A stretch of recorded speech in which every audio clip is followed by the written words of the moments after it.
हरिद्वार जहाँ हर गली में एक मंदिर है, लेकिन कुछ मंदिर कहानियों लेकर खड़े होते हैं। भगवान शिव के 1000 रूप हैं, लेकिन उनमें से एक रूप हरिद्वार में छुपे हुए हैं। ये है पशुपति महादेव मंदिर।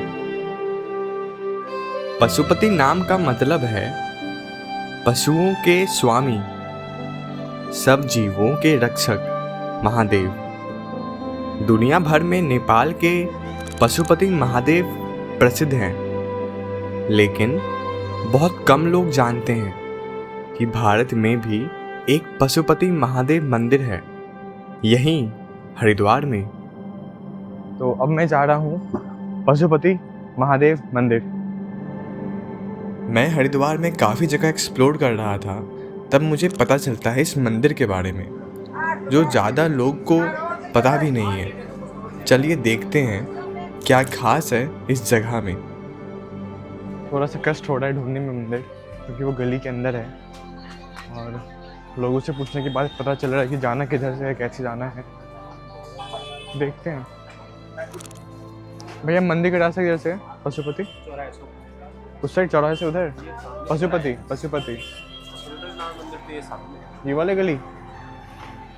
तो फाइनली इतने पूछने के बाद हम पहुंच गए हैं मंदिर। चलिए चलते हैं। अगर आपको पशुपति मंदिर आना है तो आपको गूगल मैप के सहारे नहीं रहना है, क्योंकि गूगल मैप आपको भटका देगा। इसलिए जो भी दुकानदार रहते हैं उनसे बात करना कि मंदिर कैसे जाते हैं, वो ही आपको अच्छे से बता पाएंगे, क्योंकि ये गली में है। वो लगता नहीं है कि वो मंदिर है। दरवाज़ा ऐसे कि वो घर का दरवाज़ा लगता है, इसलिए आप कंफ्यूज हो जाओगे। तो पूछ लेना मंदिर जाने के पहले कि कैसे जाना है, वो आपको अच्छे से बता देंगे।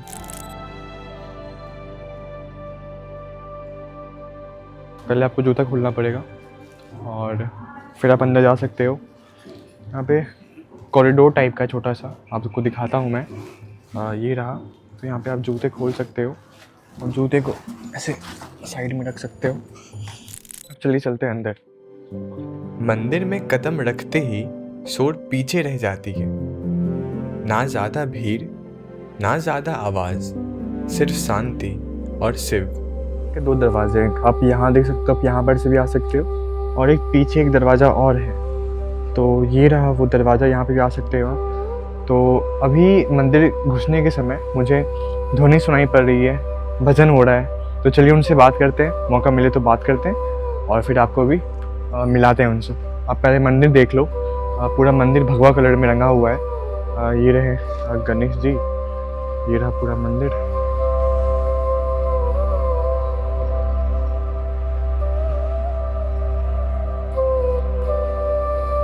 ये रहे नंदी जी और पूरा मंदिर भगवा कलर में रंगा हुआ है।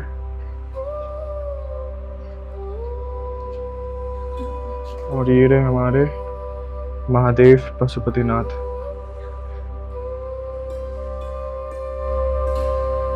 मंदिर के कोने में मुझे एक भजन की ध्वनि सुनाई पड़ती है। पास जाकर देखा तो वहां 2 माता जी भजन गा रही थी।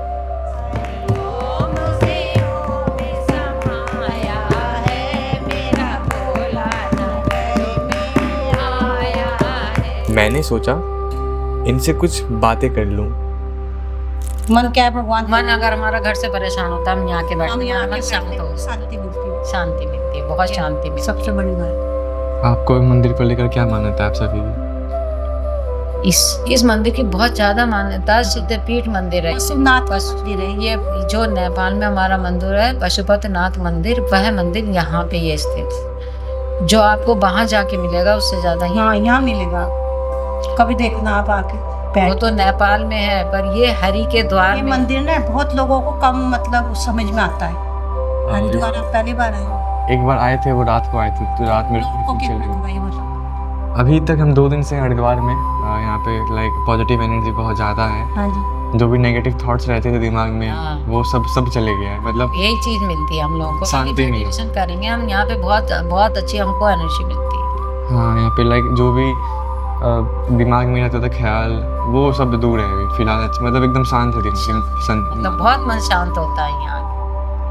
हम अपने घर से भी कभी देखो घर गृहस्थी में बहुत अड़चने आती हैं, बहुत परेशान रहते हैं, बहुत लोग टेंशन रहते हैं, हमें थोड़ी सी भी टेंशन होती है, हम यहाँ के बैठते हैं, गंगा किनारे आके बैठते हैं। जब तक यहाँ रहेंगे तो शांति ऐसी रहेगी कि जैसे हमें मतलब कुछ सब कुछ सही है, सब कुछ सही है, हम बहुत भगवान ने अच्छा दे रखा, ऐसी बात नहीं, शांति मिलती है। इस मंदिर गंगा जी पे बैठ जाओ, उनकी लहरें देखो, भगवान जी उनके माँ को तुम्हें पानी नजर आएगा, लेकिन माँ है वो हमारी माँ, जिसमें आप गंदगी करते हैं बाहर के लोग आके, गलत बात है ना, गंदगी नहीं करनी चाहिए, कपड़े छोड़ जाते हैं। गंगा माँ है, हम अपनी माँ के ऊपर मुतेंगे हागेंगे तो कितनी बुरी बात है। तो ये है थोड़ा सा, और कुछ नहीं है।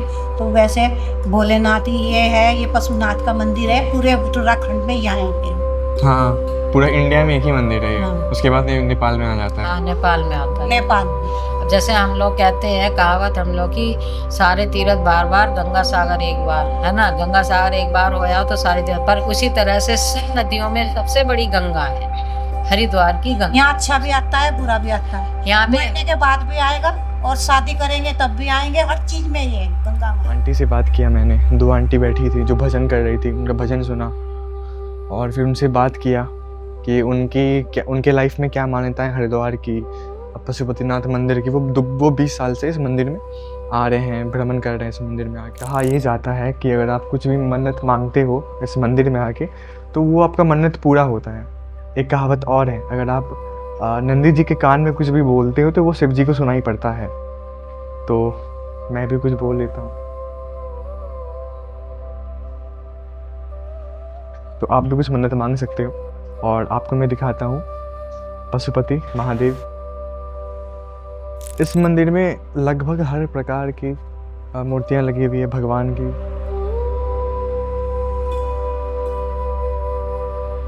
कुछ देर बाद मैंने इस मंदिर के पुजारी से भी बात की और जाना कि ये मंदिर इतना खास क्यों है और उनके जीवन में इस मंदिर की क्या मान्यता है। आपका नाम क्या है? मेरा नाम रजत भट्ट है। इस मंदिर में कब से हो? लगभग 4-5 साल हो गए होंगे। हम बहुत मंदिर भी घूम लिए हरिद्वार में भी, बट यहाँ पे बहुत कम भीड़ है। असल में जो मंदिर का प्रांगण होता है ना, खुला होना चाहिए, ये चारों तरफ से बंद है। तो जो लोकल आदमी भी है वो भी इस मंदिर के बारे में बहुत कम जानते हैं। ये पशुपतिनाथ महादेव है जो नेपाल में है ना, काठमांडू में, वो ये सेम स्वरूप केदारनाथ धाम का अर्धभाग माना जाता है। अर्धभाग इसलिए माना जाता है जब पांडवों को छिपने के लिए एक बार भोलेनाथ जी ने भैंसे का रूप धारण किया था। अब वो पांडवों ने पहचान लिया उनको भी, तो जैसे ही पांडव उनके करीब आने लगे तो धरती में समाने लगे तो भीम ने पूंछ पकड़ ली। तो इनके अर्धभाग बनते हैं। जो मुंह का हिस्सा पड़ा वो नेपाल में, काठमांडू में, और पीठ का हिस्सा केदारनाथ में। तो मान्यता ये बताई जाती है केदारनाथ धाम के बाद यहाँ पर भी दर्शन करने जरूरी होते हैं, तब जाके यात्रा पूर्ण होती है। पर आज से 200 साल पहले नेपाल जाना बहुत मुश्किल होता था। हाँ। तो इस कारण लोगों की यात्रा अधूरी रह जाती थी।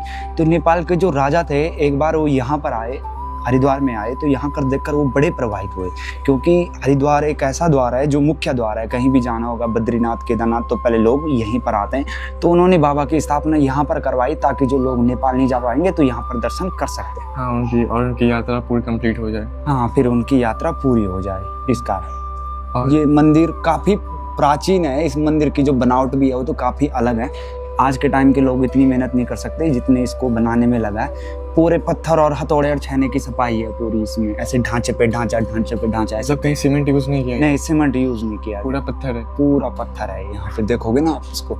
आपके जीवन में क्या बदलाव आया है मंदिर में आने के बाद, या फिर आपको क्या लगता है ऐसा?